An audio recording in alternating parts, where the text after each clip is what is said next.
Hello সুপ্রিয় দর্শক, সবাইকে মুক্ত পেশা কৃষি চ্যানেলের নতুন একটি প্রতিবেদনে স্বাগতম।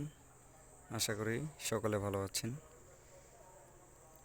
হ্যাঁ সুপ্রিয় দর্শক বন্ধু, আজকে আমি আপনাদেরকে বলবো লাউ গাছ এবং মিষ্টি কুমড়া গাছের পরিচর্যার বিষয়ে। আমি আসলে কিভাবে এই লাউ গাছ এবং মিষ্টি কুমড়া গাছের পরিচর্যা করি। তো চলুন শুরু করি।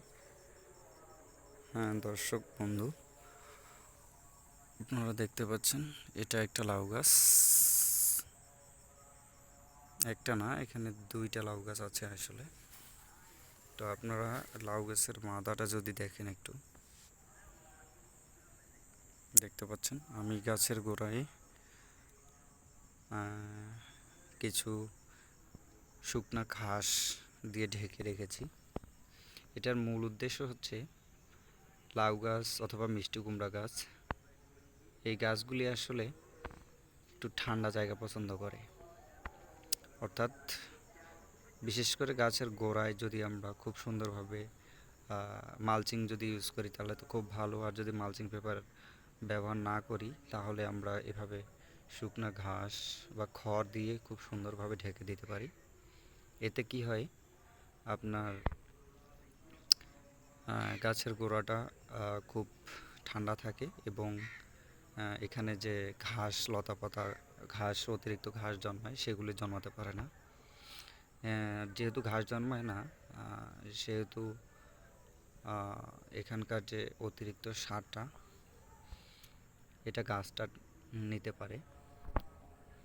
তো আমি এখানে আসলে কিছু কেমিক্যাল সার ইউজ করেছিলাম। সেই কেমিক্যাল সারগুলির মধ্যে ডিএপি কিছু পরিমাণে, টিএসপি কিছু পরিমাণে, দেখুন এটা আরেকটা গাছ, এরপরে হচ্ছে এমওপি। এই তিন ধরনের সার এবং এর সাথে আমি কিছু গোবর, গরুর যে গোবর আছে আমি গোবর ব্যবহার করি। এ পর্যন্ত আমার গাছগুলোতে আমি দুইবার সার ব্যবহার করেছি। একবার ব্যবহার করেছিলাম যখন গাছ প্রায় 2 হাতের মতো লম্বা ছিল তখন, আর দ্বিতীয়বার ব্যবহার করলাম ফল ধরা শুরু হওয়ার পরে। এখন ফলগুলি মোটামুটি বড় হচ্ছে, দেখতে পাচ্ছেন।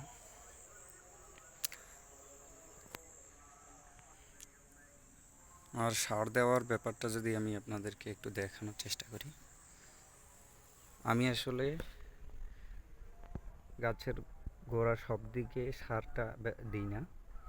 সার দেওয়ার একটা আমি নির্দিষ্ট জায়গা করেছি, যেটা গাছের গোড়া থেকে প্রায় 6 থেকে 7 ইঞ্চি বা 8 ইঞ্চি দূরে।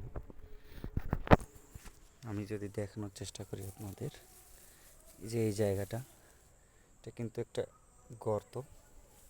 গাছের গোড়া থেকে, গাছের গোড়া হচ্ছে এখানে, এখান থেকে প্রায় 6-7 ইঞ্চি দূরে আমি গর্তের মধ্যে এখানে যে সারগুলো ইউজ করি সেটা হচ্ছে গোবর, ডিএপি, টিএসপি, ইউরিয়া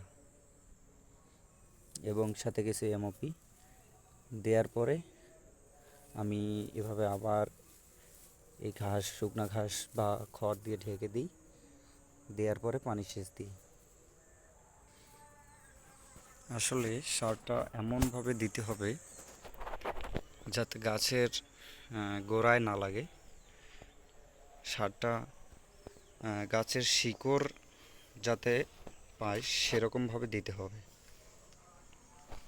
গাছের গোড়ায় দিলে গাছটা নষ্ট হওয়ার সম্ভাবনা থাকে বা মরে যাওয়ার সম্ভাবনা থাকে। তাই আমি গাছের গোড়া থেকে 6 থেকে 7 ইঞ্চি দূরে গর্ত করে সেখানে আমি সারটা ব্যবহার করি। আর গোবরটা ব্যবহার করার মূল উদ্দেশ্য হচ্ছে, আপনি গাছে গোড়ায় যখন গোবর ব্যবহার করবেন, সেই গোবরটা আপনার যে কেমিক্যাল সারগুলো আছে, রাসায়নিক সারগুলা, এগুলাকে খেতে সাহায্য করবে। দেখুন এটি 4 নাম্বার গাছ। গাছটির গোড়াতেও একটু ফল চলে এসেছে, এটা সেট আপ হয়ে গেছে, এটি এখন বড় হচ্ছে। গাছটা যদি দেখাই একটু, এই যে দিক দিয়ে বেয়ে উপরে উঠছে মাচায়।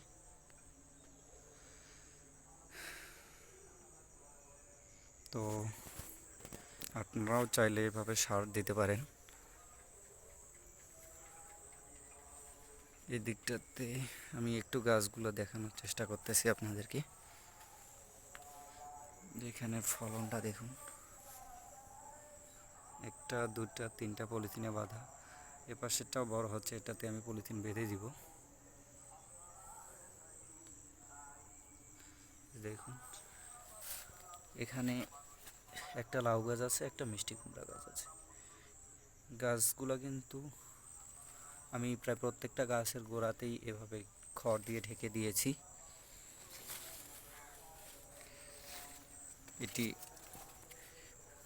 খুব সুন্দর কাজ করে, একদিকে মালচিংয়ের মতো কাজ করে, এখানে অতিরিক্ত ঘাস জন্মাতে দেয় না বা আগাছা জন্মাতে যায় না। দ্বিতীয়ত গাছের গোড়াটাকে ঠান্ডা রাখে এবং গাছ খুব সহজে এখান থেকে খাদ্য নিতে পারে।